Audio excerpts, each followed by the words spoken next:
Welcome back to another episode of The Missions. I'm Stephen Heiner, and with us, as always, for this series is Father Tobias Bayer. Hello, Father. Hello, Stephen. You had recent trips to Louisiana and Texas. Can you tell us about how they were similar and how they were different? Well, I'm opening two new missions for the Institute. In Louisiana, it's just north of New Orleans, and in Texas, it is just south of Houston. Wow.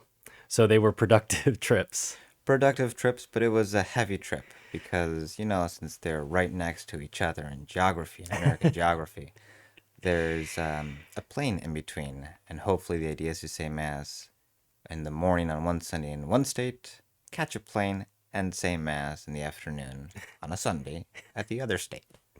Well, we have the pioneers who've gone before you, Father, who've modeled this kind of behavior, so it isn't something radical that you are doing. I remember Bishop Sanborn telling me about the four masses on a Sunday, and I just, as a layman, I'm still shocked by that. I can't imagine this. But so, talk to us about Louisiana. What were some of the things people were talking about? Where were they coming from? Were they SSPX, Indult, Novus Ordo? How did they find out, and what brought them to the mission, and then what were some of the conversations you were having? What helped kick-start the Louisiana mission was precisely someone I had actually spoken to a year and a half ago about ceasing to go to an SSPX Mass, precisely because it's Unakum. That's the biggest problem about them. And there are three different chapels of the SSPX in that part of Louisiana. There's a big indult presence, and nonetheless, people are waking up and they know that to be truly Catholic, you cannot compromise either with the Novus Ordo or the SSPX, and so indult doesn't really cut it. SSPX doesn't really cut it. Can't just go to any old Latin mass. It's not just for the Latin Mass; it's for the faith, and so to find the uncompromised, unchanged Catholicism, and therefore the Mass unchanged, this one person started moving. He got together five different families and other individuals. And when you have almost 30 souls tallied up saying, we will show up there if you put a priest on here, then the obstacles fade away. Hmm. And so it becomes feasible to go down there. So after speaking about the practical aspect necessary, and he was fully on board, this one man organized it, and we committed to going there third Sunday of the month from now on. And So if it how many grows, it people grows. how many people were you talking about there?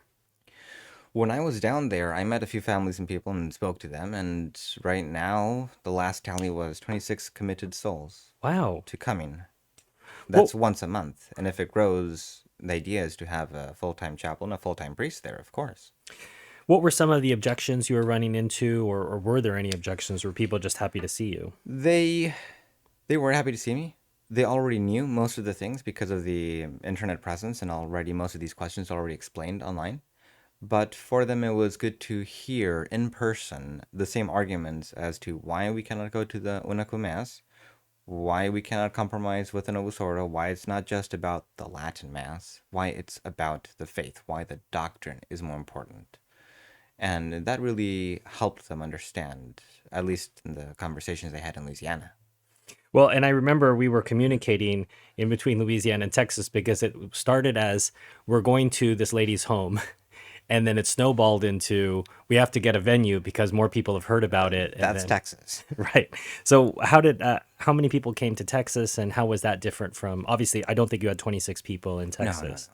In Texas, it was supposed to be a one-time occasional visit to bring the sacraments to this elderly lady.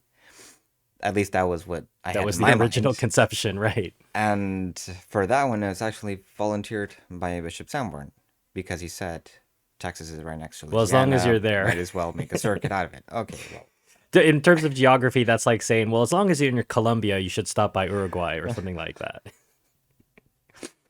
so it was fine. I organized things to go there and made sure that everything was well timed for the planes and whatnot. So, anyway, then on the Saturday, the day before I was supposed to be in Texas, it escalated to, oh, we'll make it public. Oh, more people will go there and then get a venue, rent a chapel, expect more people to come.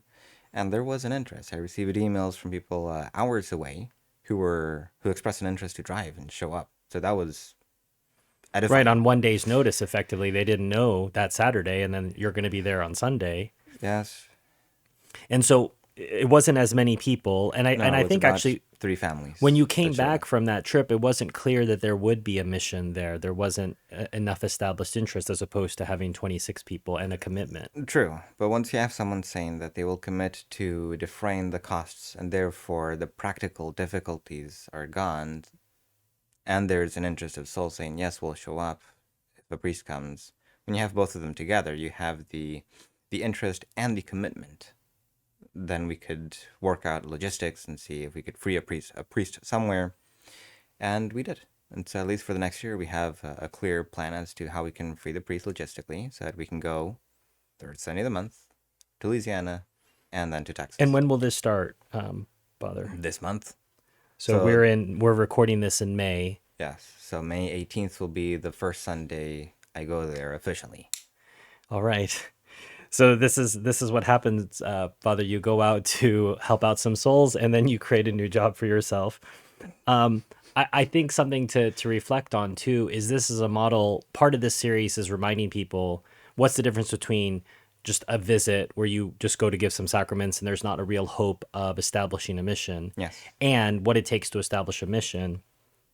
As you alluded to, probably the most important thing is that someone is committing to be the coordinator. This involves mass kit, Yes. making sure there's a server, making sure there's wine and hosts and other supplies, making sure there's transportation for the clergy. That's a big one. But I suppose what else is implied there is with the mass coordinator is somebody who's going to do all of the administrative work, sending out emails, letting people know Father will be here at this time, confessions will be heard at this time, and making sure the collection is taken. We have to pay for Father's flight. Father doesn't have an unlimited bank account. He can't pay for this himself, Mm-hmm. and then also too making sure that not only are the costs covered, but hopefully, as we've talked about in the past, that there is some remuneration given to the clergy so that they can also take care of their own needs as part of their work. That is very true.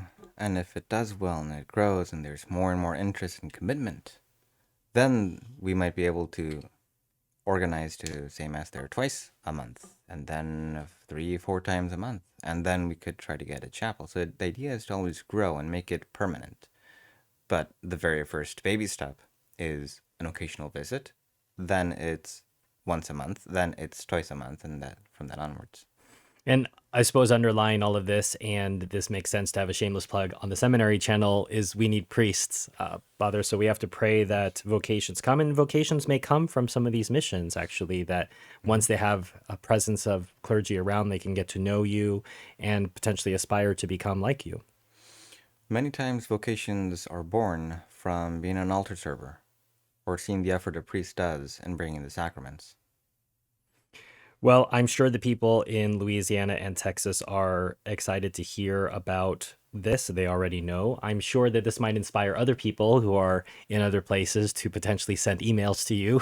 Are you trying to give me more work? Ask, listen, I'm not responsible for this. If people send emails, I just pass on the emails. But Father is limited. He hasn't had his petition for bilocation come back answered yet. So at the moment, there's only one Father Bear. But in the future, who knows? Who knows? There could be other Father Bears. And the importance is for you to, if you're interested, to send the email to Father expressing your level of seriousness of interest and what the situation is. You can't just say, we would like Mass to be said here. If you're going to send an email, you need to give a lot more information about how many souls are you talking about, how much money would be available to defray costs. You've done some searches on the internet for flights from Tampa, where there's a large number of Institute clergy, or flights from Philadelphia, where there are some Institute clergy, or from Michigan, where there are Institute clergy, and seeing how these places might potentially serve you. It's all well and good to say, oh, I wish I would have Mass here, but all of these people didn't sit around and just lament. They put together a group, they put together a petition, and they brought Father out. So if they can do it, you can do it. And it's simply a question of willpower and obviously prayer underneath that natural order. Anything else, Father, before we wrap up today's episode that you want to remind people about these missions? That in order to get the Mass and the sacraments, there's not just, as you said, a wishful thinking, but there's also something practical and feasible. So in philosophy, we say it's reducing it to act, and that is very important. It's not just, yes, having the mass, wanting the mass, but then making the effort either for a one-time occasional visit, and that's a mission trip I have done, or it's to establish something, in which case then another priest could, once ordained, take over and have a full chapel. So this opens the future for more priests, for their work, for more souls to benefit if there's a chapel, a mass that they could go to. So the benefits are long lasting, long term. If you know anyone who's thinking about, or who you've heard them say before that they wish that they would have mass around them, and you think they might be inspired to work a little bit more for it, please consider sending them this video, sharing, liking, and subscribing the work. You can also go back and watch previous episodes in this series in which Father has recounted his visits to other places farther away than Texas or Louisiana. Until that next episode, Father, as always, thank you for your time. Thank you.